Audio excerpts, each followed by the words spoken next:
Woo! Came for people's throats. She came for them. This is where producers play in our faces. In our faces.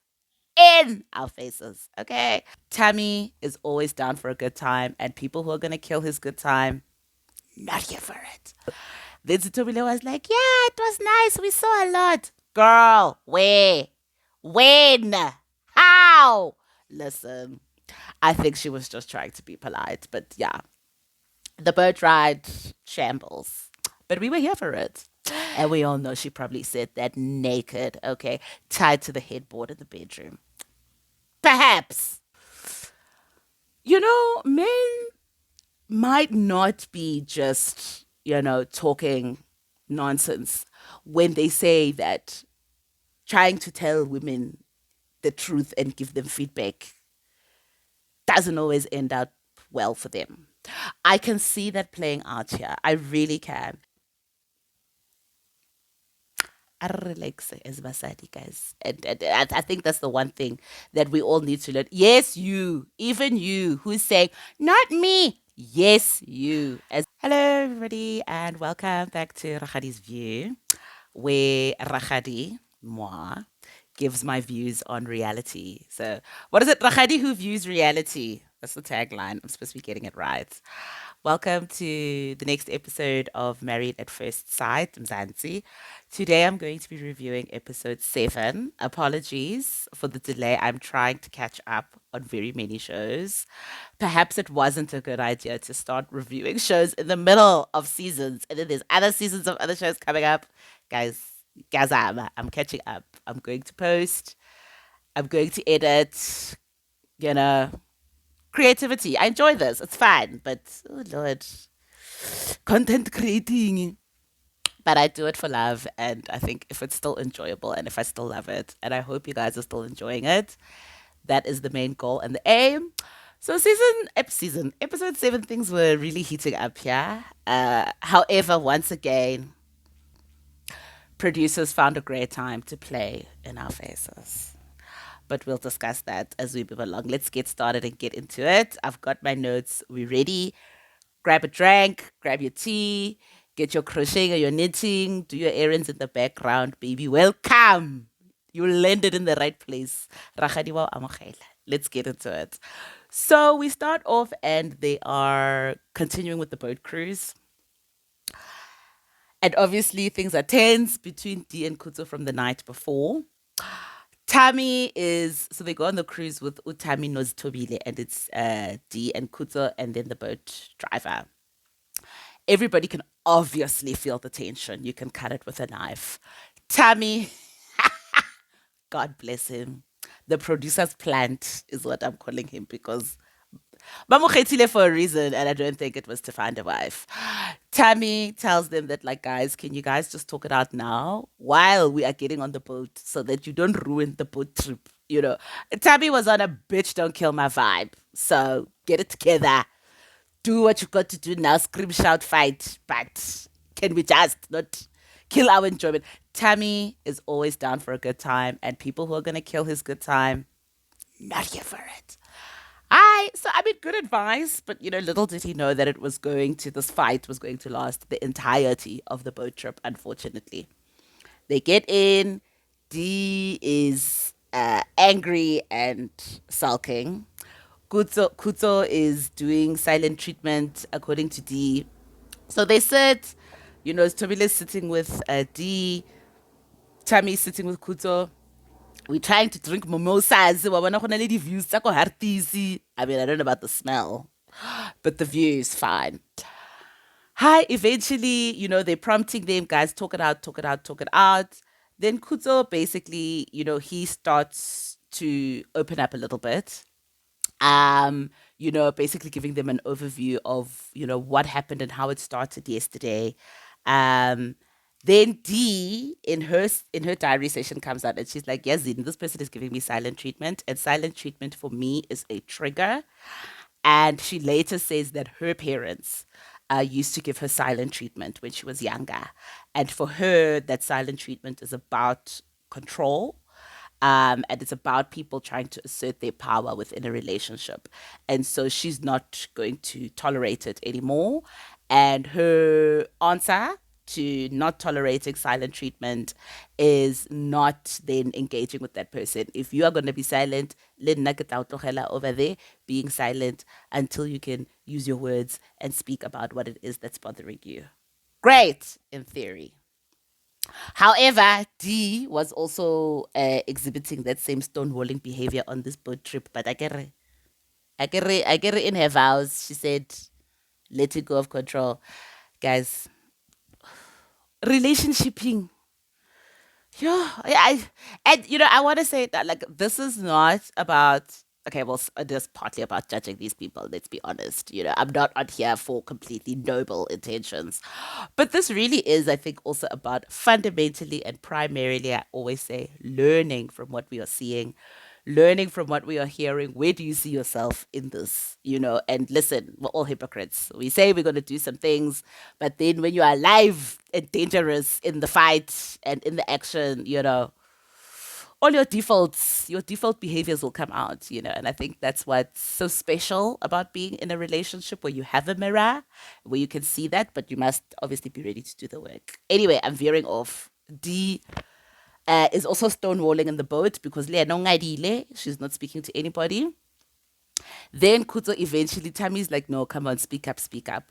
Kuto starts speaking to explain, what was going on. He starts to say about, last night he made a comment about Dee not having cooked before they left Joburg to go on this getaway. And, she took it very personally, which he didn't really understand what was going on. But later on, she gives him the context that baby daddy fight, whatever, whatever, whatever. As Kuto's trying to even explain that story, Dee's there, cutting him off. I mean, brother could not finish a sentence. Like, couldn't get it out. Couldn't get it out. And this is, I think, a lesson for all of us. And I include myself in this, that we have to learn this. As women, guys, Leona, sometimes we need to call ourselves to order. It's not always, abafana, abafana. Also us. Nitty get nitty. And I saw it there with D, where even Tammy had to tell her, you're not letting him speak. Let him speak. Then she'll keep quiet. Kuto will try to say something. Zitobile was like, but girl, you're not even letting him speak. He even had to say, you're not letting me speak. All three people were telling D in different occasions during this conversation, let the man speak. And so you can see in the ways that she's shutting him down by just wangena, pagati, three words out. I'm also in. And this is the lesson to us ladies. I have observed that behavior in myself and also in friends and families, particularly if you are a opinionated, assertive, strong woman. We've got to let these men speak, guys. We've got to because essentially what happens is that Kuto's going to shut down, as we see in the rest of this episode. And it's like, what do you resolve? Because if you don't create a space for the communication to happen in, I mean, nothing's going to be resolved. And that's what we saw. So for us, guys, ladies, mantombazane, also lerona, this is a lesson for all of us. Please let the men speak. And, you could see even with Kuto, as he's speaking, he's trying to form the words and say it in a way that is not going to be explosive and pouring petrol on the fire, but he can't even think through what he's trying to say without D coming in. Did I ask that? Did I say? I relax as Basadi, guys. And I think that's the one thing that we all need to learn. Yes, you, even you, who's saying, not me. Yes, you as a woman. That's what we do. We are in here. We are in here. We are going through the words they have said with a fine tooth comb. We are listening to respond and we are coming back to just the tenet of communication that Bake told us about is what keeps our relationships and our marriages together. And this is a great example for us to all learn. Stop cutting them off when they are trying to speak. Yes, sometimes it's frustrating because it happens very slowly and there's just gaps and just silent spaces while this person is thinking of what to say. But we have got to really look at whether or not am I contributing positively or negatively, to the environment in which my person can communicate honestly and authentically with me. Lesson of this scene. Kuta then also speaks about how he's basically feeling like he's in a throuple with Dee and her baby daddy, Usimpiwe. Dee is very upset by this statement and she feels completely blindsided because this is the first time that she's heard about it. And once again, I think it's just that, like, during the people, my brother, this is where you're going to bring this up. And it's a bit of a catch 22 because I think if it was just the two of them, with Kuto remaining silent and Dee also stonewalling in response and in reaction to that, some of this was never going to come out. So, I can understand that, like, maybe during the people where we could have had this conversation alone, but y'all two weren't going to have that conversation. And as Tabby said, came to have a good time. Okay. So, what happens next? Oh, yeah, yeah. So, Kuto's like, no, come sit next to me. Let me sit and talk to you.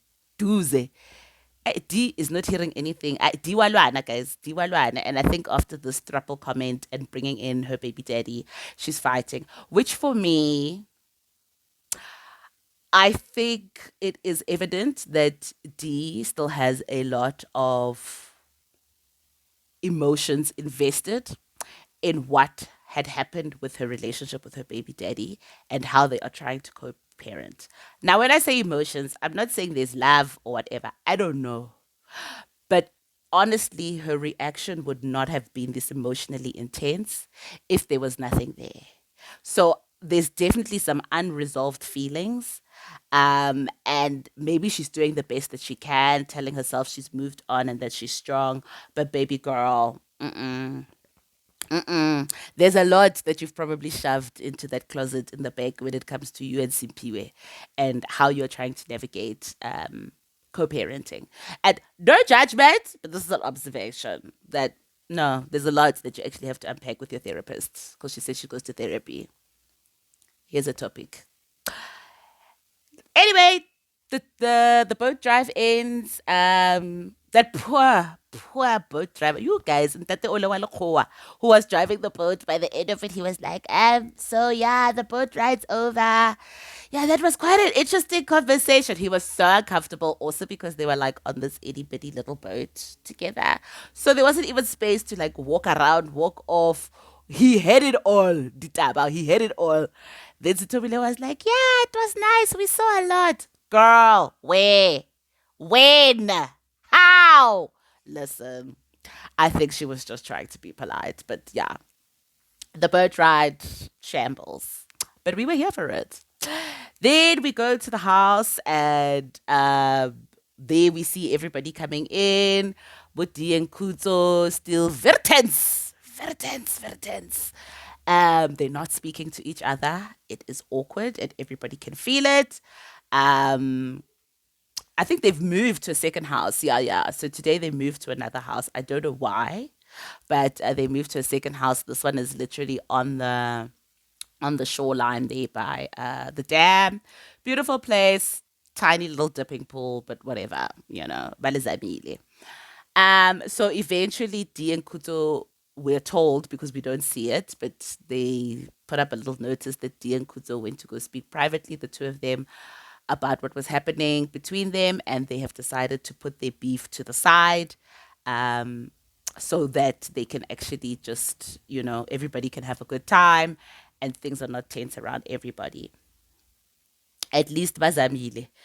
Now it's time for braai is happening. The ladies are in the kitchen, ba busy, ka di salad, kwa griti, di carrot. Guys are sitting outside doing nothing. But they're having a conversation. The conversation, it becomes about, we noticed that, you, Tabang, Make, there was a bit of tension, just chatting back and forth, a little bit of banter around that. And then, they start having conversations about whose wife can throw down best in the kitchen and cook better. And, this episode for me really highlighted once again, I think, the issue of gender roles. And I'm not trying to make things political, guys. There's enough of that in the world. We don't need it here when we come to talk about reality. But hante, like, what is it? Can somebody tell me in the guys? Can we get into it? Go to the comment section. What is it about South African? Because that's the only ones I can speak of. Black men that I'm seeing this and having this experience with, having this expectation and just so much pressure that is being put on the women in their lives to be cooking for them every day and to be good cooks. Like, what's coming? Even Tabang made this comment, when someone was like, "Where was the women?" And he was like, "They're in the kitchen where they belong." Huh? In 2024, my guy, huh? Like, I don't understand. Like, where are we modernizing and evolving in terms of our ideas around the work that we're doing around domestic support and labor in the household? Because kaofela, they were all like, yeah, hitting their chest, yeah, mosadi wa ka wa phega, shem harata a tshwere pizza, she does the things.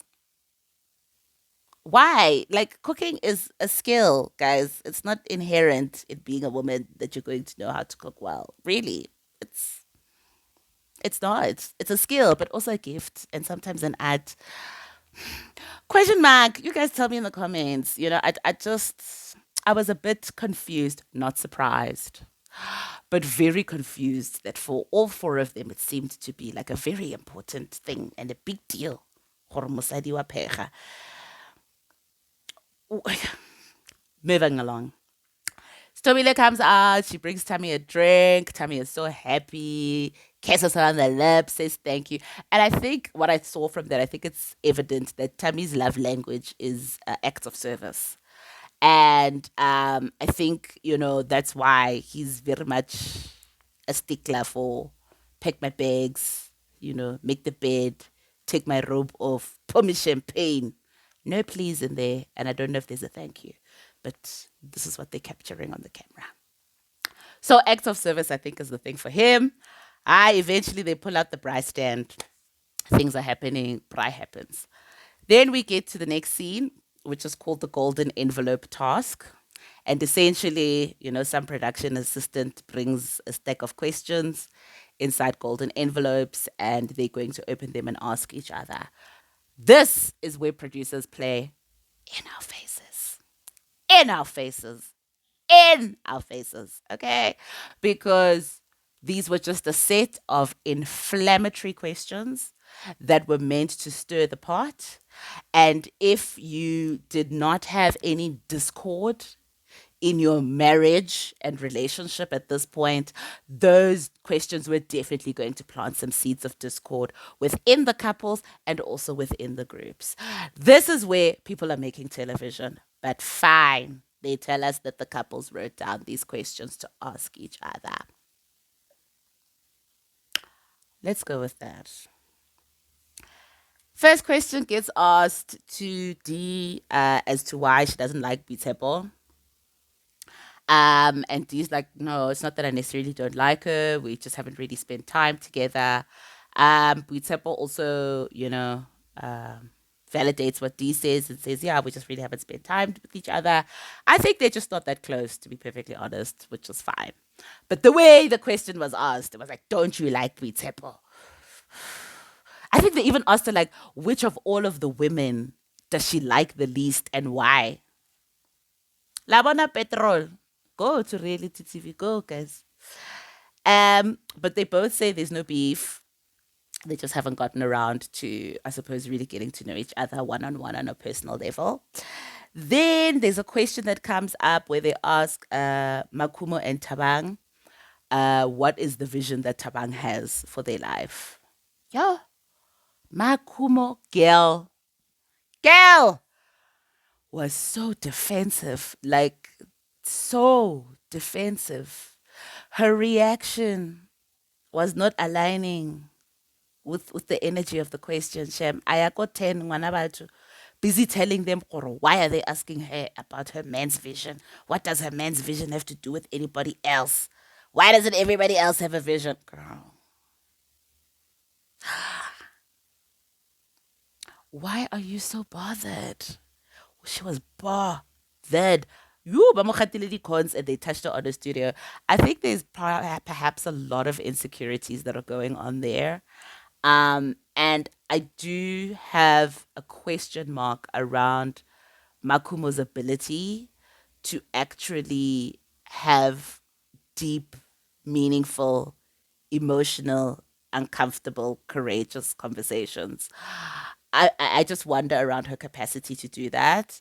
Um, because I think there have been a couple of moments, including this one, where I think she is very defensive around anybody asking her personal questions that would involve her having to actually be vulnerable and share parts of her life or parts of her relationship that are not just happy clappy, with a party couple. I get Xavier about that, but woo! Came for people's throats. She came for them. Then they ask Butepo is that they notice her eyes are red a lot, and is that from a lack of sleep or is that because she's always under the influence of alcohol? How can these producers were trying to get it started, baby? Hey, hi, this Butepo looking a little bit ashamed, but there was also a part of her that was like, no, I'm gonna stand up for myself, and she's like, no, she's got dry eyes, and that must be it. All right. Then there's a question that comes up that also asks her that she seems to be very possessive of her husband, especially around other women, and she's always standing close to him. Is that because she's insecure, or doesn't she trust her husband? Petrol. Producers! Hi. And then they also ask them, are they faking being happily married? Of course, Sevenzile and Pitepo deny that and say that they do have disagreements, but they just haven't had these explosion fights, I suppose, that other couples have had. But you can see that Pitepo, in particular, is quite uncomfortable with these questions coming up. Um, and yeah, I mean, maybe this, they're supposed to shake it up, but just don't play in our faces, please, as producers. It's okay. You can just say, we wrote some questions for them to answer. It's fine. Then they ask, has Tammy ever cheated on Zitobile? He denies it. Makumo asks him, has he thought of it? He denies it.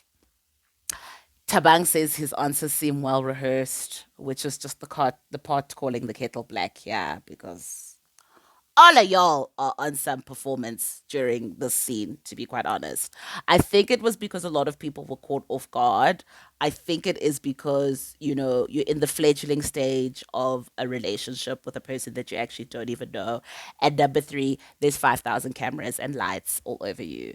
So yeah, I think there is a level of performance here, and also I think because it's unfacilitated this conversation, there's no one who can actually create and hold a container really for safety for these types of questions to be happening, and just another alcohol has been consumed this whole day, so by the time they're even asking these types of questions and having this conversation, it's the evening. People are litty lit, been drinking all day, so tempers are high. Anyway, they asked Tabang if Makumo is the submissive wife that he wanted, and he admits that he wanted a Yebo Baba type of wife. And she's like, no, but I do. I do say yes, daddy. And then Dee was like, when have you ever said that? And we all know she probably said that naked, okay, tied to the headboard in the bedroom. Perhaps. Maybe that's where he's daddy. But what we are seeing in front of cameras, no, there's no daddy happening there. But, we don't see everything. Then Tabby gets asked if he's bisexual, which is, I mean, maybe a question that people have been wanting to ask for a while. I could say a bit. Now I know I'm going to stay away from people's sexuality. It's got nothing to do with me. He says that he gets this question very often, and so he's used to it. He's had a lot of practice, allegedly, with people asking him about his sexuality. And so he has no problem, maybe people see the way that he dresses and, his mannerisms and how he behaves. Sitobile in her diary session is also like, yeah, she can see where the comments are coming from. But, she's more worried about, how he's reacting to this type of question. But he laughs and cackles and says he's used to it. And no, he's not bisexual, he's straight. Sebenzile then says in his diary session that, like, come on, guys, come on. Who can be asking this question? Tell me you can see he's a Kasi guy. Question, Sebenzile. What does being a Kasi guy have to do with anybody's sexuality? How does being a Kasi guy preclude you from being on the spectrum of sexuality outside of heterosexual? Like, babes, what? Oh, God. Anyway, they asked Tabang if he's happily married. And he says that for the most part, things are okay. But what worries him is that their highs, him and Makumo, when things are good and they're on a high, they're very high. But when things are bad and they're on, a low, when they're in the valley, it's valleying in the valley. Hello, low, low. Makumo once again gets defensive, baby girl. Can we just start some just one-on-one therapy here, guys? Come on. Come on. Come on. You can't be throwing this girl into this marriage having to wade through the water of relationships when I think it is clear that she doesn't really have a deep understanding of who she is as a person internally. Because if all we're gonna get is defensiveness until the end of the season, I can't. I can't. At some point, can we just facilitate her engaging with herself, in herself, and just being vulnerable? Maybe in a one-on-one space, that's where it would work. Makumo's busy interrogating Tabang about his answer. Is that the lowest of the low low? Because Tabang says, the argument the previous day at that gin garden, that was like the first proper, like, real argument that they had and things were bad. And she's like, well, do you think that's the lowest? Could it go lower than that? Are you sure? And her eyes were also just saying, during the people, nigga. You're on a TV show, guys. For me, like, let's actually, can we stop this during the people thing? Because us in our private lives can be saying during the look at TV, look at TV. You signed up, okay? You signed. Stop it, stop it. You knew there were going to be cameras everywhere. Stop. And so the other note that I made after this incident with Tabang and Makumo, and just watching this whole episode and the episodes before this, is that one other thing I must observe and note for us ladies is also, men might not be just, talking nonsense when they say that trying to tell women the truth and give them feedback doesn't always end out well for them. I can see that playing out here. I really can. Because when these men are giving their answers and their responses honestly and trying to communicate, people get mad, yo. People get mad. And so I can understand. I can understand. We contribute as women, and this is not a blanket statement, but in general, we do sometimes contribute to men's inability to communicate with us honestly. Because how are you reacting? Are you letting this man speak completely fully, express himself? And when he does that, what is your reaction? Because is it interrogation? Is it going through the words with the fine tooth comb? Is it now being, a grammar head teacher? Is it now pulling out the files and saying, well, the last time we had this conversation, this is what you said. Read Exhibit A, Section 3, Subsection B. This is also, women don't take feedback well. We not taking feedback well. We are not taking, these women are not taking the feedback well. And they are mirrors for us too. So can we just note that? Go journal. Go journal. Go talk to your therapist. Go find a person in your life that you trust and who knows you and ask them, how do I take feedback? Let this be a learning exercise, because this was a learning exercise for me too. Also me. Been doing this to other people's children. And it is doing the complete opposite of what you're trying to do when you're trying to foster and cultivate a healthy relationship. So a note for all of us. Then they ask Kuto if there was anything he could change about his wife, what would it be?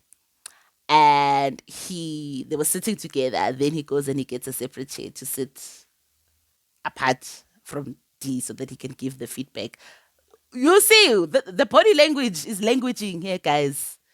Hore, let me just get my distance so I can have space for myself to think and to speak. And what his response is he would like it if she created space for him to express himself without her getting upset. Valid. It's valid. It's valid. Can't even be angry with that. We can't, you know.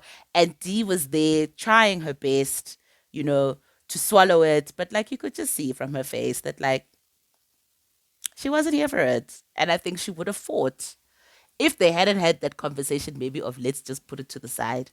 But after he said that, then Kuzo came back, you know, and held her hand and, you know, some physical validation might have also just, you know, helped to ease the sting of the truth in his experience.